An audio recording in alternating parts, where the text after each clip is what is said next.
Welcome, everybody, to the Anne Frank Youth Network podcast, Echoes of Anne Youthful Voices. Today, I'm going to be your host, Sam Livoti. I am an education specialist at the Anne Frank Center. And today, I'm interviewing Ethan Shure and Liam Shure from Columbia, South Carolina. Do y'all want to introduce yourselves? Yes, my name is Ethan Shure. I recently graduated from Spring Valley High School. Next year, I will be attending the University of Cincinnati, where I will be cheering and majoring in economics. I'm Liam Shure, and I am a ninth grader right now. Just finished my ninth grade year at Spring Valley High School, and we'll be heading into 10th grade. Awesome. So y'all recently just brought a traveling exhibit to Spring Valley High School. And what inspired you to bring this exhibit to your school? Yes, so now more than ever, I think that youth activism is extremely important. I think with growing use of the internet and social media, I think that having conversations is more important now than probably ever before. And so as a senior this year, I thought to bring the Anne Frank traveling exhibit to Spring Valley to kind of create a path for Liam's generation and my sisters following for them to be able to share a story of youth activism and shed light on what happened in the Holocaust and bring light to Anne's story.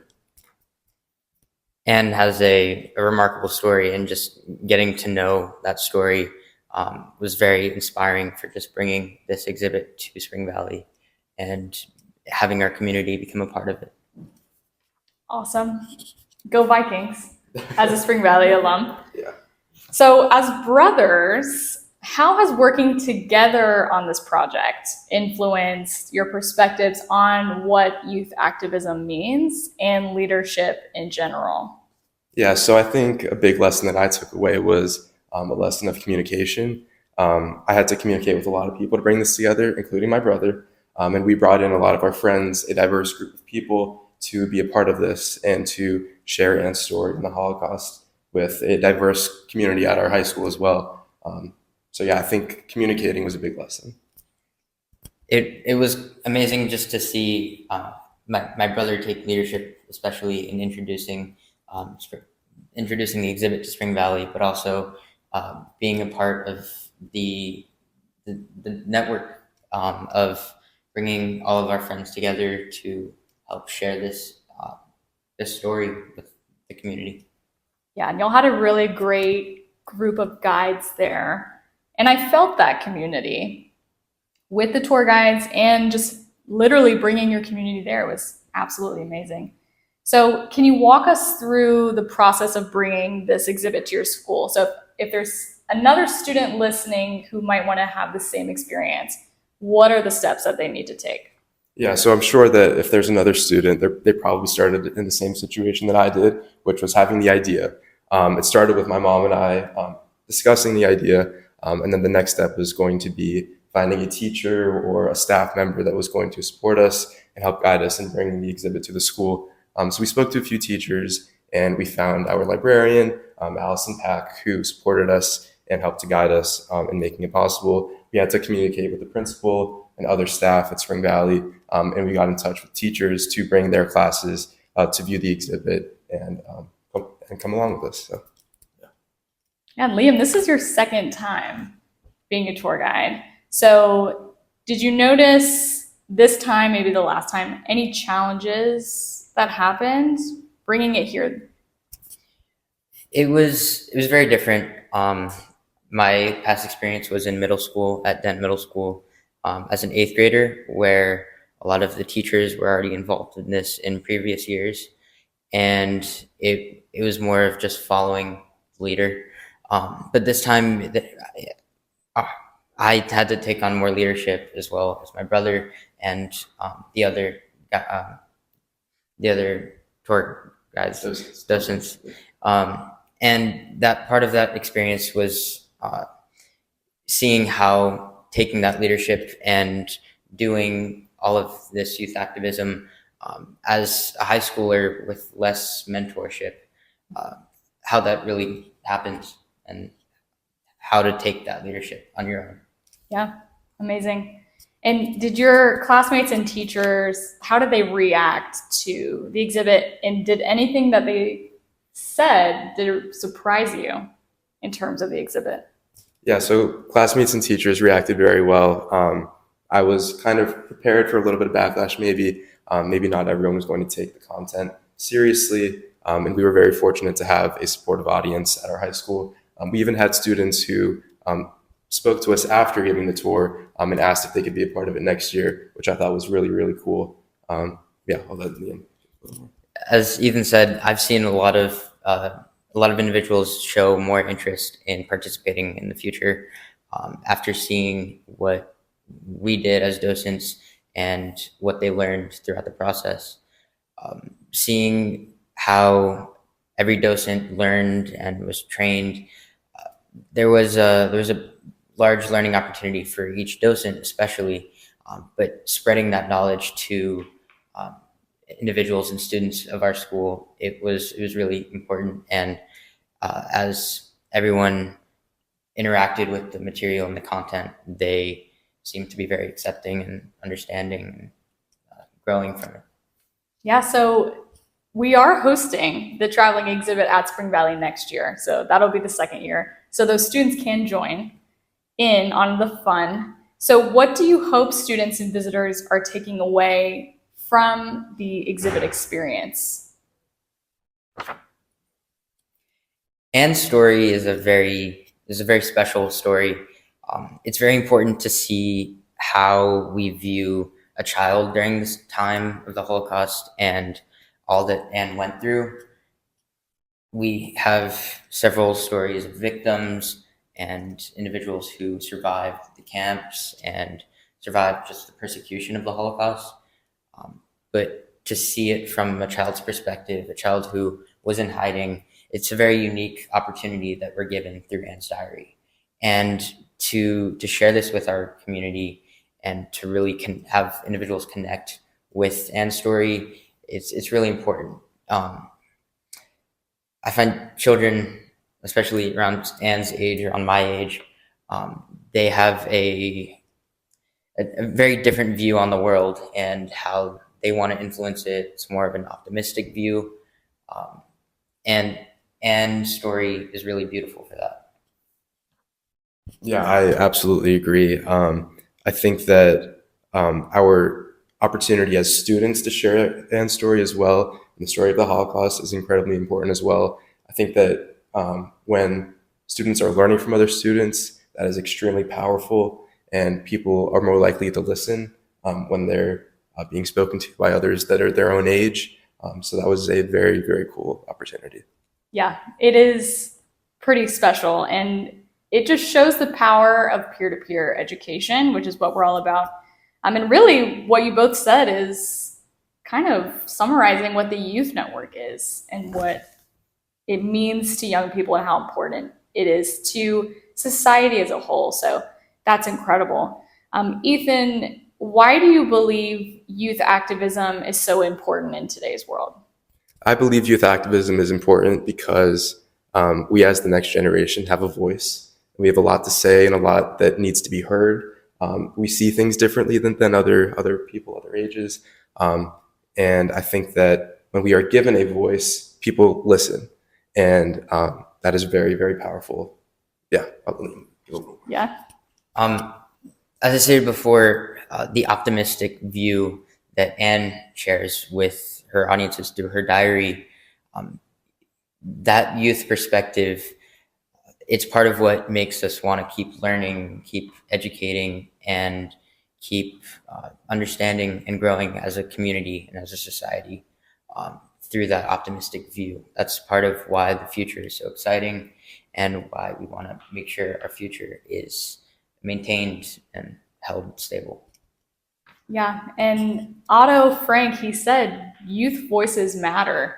And I think as members of the network, we all feel that and feel supported in this community specifically, where we are situated in Columbia, but really, I think all over, young people are feeling that same thing. So it is a beautiful thing, like you said. If other students wanted to take action and become activists in their community, and they don't know where to start, where would you lead them? What advice would you give them? Yeah, so I would start with really going back to communicating, speaking with your peers to see what they think about the opportunity, bringing the exhibit to your school. I would talk to some adults, parents, staff at the school, and I think that when we start to communicate from the start and we show people what our vision is, they are very likely to understand and also support you along the way. So don't be afraid to start from square one, start communicating with people, have those conversations, and let it go from there. Yeah. Just going back to your support network and your friends, your peers who know you, understand you, and want to support you, having them as a guide as well, just to see how others see what you're doing. It's helpful just to see how the process can turn out as your peers see it. Yeah, that's amazing advice. And you mentioned that Anne's legacy is continuing to impact young people of all ages. So how do you think her story is resonating specifically with young activists like yourselves? Yeah, Anne was a teenager when she wrote her diary. And when reading her diary, you can really get a sense of her mind, how smart she was, how she thought, how she viewed the world, how aware she was of what was going on in the world. And so I think that her story resonates with young activists because she started her diary from square one, just as kind of we did with this project. And I think that young activists have a voice. And when reading Anne's story in her diary, you can really get a sense of who she was, not just the experience that she was in, but the human being that she was, the story that she had, and the lessons that we can learn from it. Anne herself was really a youth activist. She, although in a time of lots of pressure, lots of negative surroundings, lots of discrimination, she was in hiding, and still through her diary, she was able to be a youth activist and make those connections with her community. Even if she didn't make it out to share her story, her family and her legacy brought it on, especially through Otto's movements. And truly understanding how Anne herself was an activist and able to succumb like all of these obstacles, she was able to communicate with society and share her ideas, share her thoughts, and really be an activist despite all of her limitations and obstacles. Yeah, it is really inspiring, her story. It's unfortunate what happened to her, and we learn a lot of lessons from that. But on the flip side, she wanted her story to live on.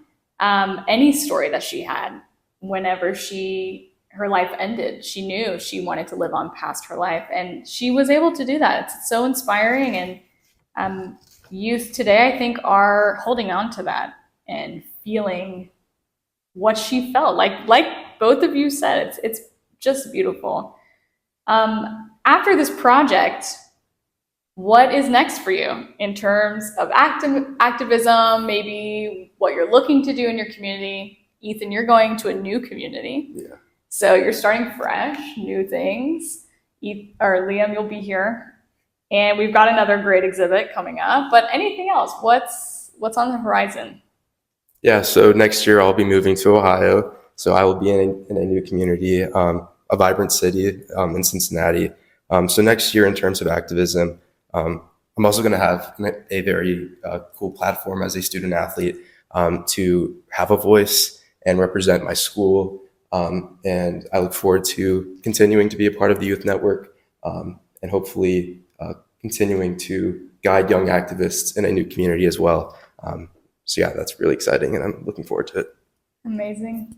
Being in the same community, I am glad that my brother was able to help me open up these opportunities and develop a foundation for where I can help to become involved in the future.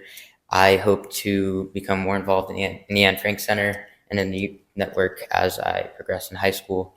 And I can't wait to continue with my exhibit next year. Yeah, amazing. We are so excited to have you both continue to be a part of the network. And Liam, you talk a lot about community, you both do, but specifically Liam, how would you describe the impact of the Anne Frank Center on the community after being at the Anne Frank Awards last year? What did you feel at that event? To see all of those faces, all of those people involved in the Anne Frank Center's community and the foundation that we have here in South Carolina, it was really strong to see the president of the Anne Frank House in Amsterdam. It was really powerful. What really caught on to me was his speech about how South Carolina really is a special place for sharing all of this information and being a hub for Anne's story. It's amazing to be part of this community and to be near this hub of information and where we can really share and connect our community. Yeah, the support here is pretty amazing. So my last question to you both is, what would you say if I told you that this year you both are the Anne Frank Center's Students of the Year, and we will be honoring you at the Anne Frank Awards in February? I would say thank you. We are both very honored. That's amazing news. We are very happy to have been a part of this and to have led the way at our high school. And I know Liam is looking forward to doing it again next year. I look forward to hopefully doing something very similar at the University of Cincinnati. Yeah, that's really great news. Thank you. Congratulations. Thank you. Y'all deserve it. You really are two amazing students, and you really embody what it is we're promoting here, this kind of what we do. You're amazing. Both of you are so amazing. You embody our mission. You do. Thank you. You embody our mission, truly. And we're so lucky to have you in this community and all you've brought. You've done the exhibit, Liam. Now you're going to do it 3 times. Amazing. And Ethan, bringing it to Spring Valley, a huge high school in South Carolina. Amazing. And just, I've known you both for a short amount of time, but I know, throughout both of your whole lives thus far, you've always done amazing things and have been an activist in your community. So we want to honor that, and you both embody that. So we'll have the awards in February, national ceremony. Liam was there last year, so it's going to be a really great event, celebrating you, celebrating other really activists, artists, lifetime achievement winners nationally. So hope to see you in February. Thank you. Today, Sam spoke with Liam and Ethan Shure, young people in the U.S. Anne Frank Youth Network based in Columbia, South Carolina, about their activism and coordination to bring a traveling exhibit to their high school. Additionally, Liam and Ethan found out the exciting news that they were jointly chosen as the Student of the Year and will be honored at the upcoming Anne Frank Awards in February 2026 for their work, passion, and how they have embodied the spirit of Anne Frank. The previous recipient is Chandler Lawton, who was interviewed in episode 1 about identity. For more on our activism campaign or to learn more about the U.S. Anne Frank Youth Network, check out our Instagram at us.annefrankyouth network. Thank you so much for listening, and we'll see you in the next one.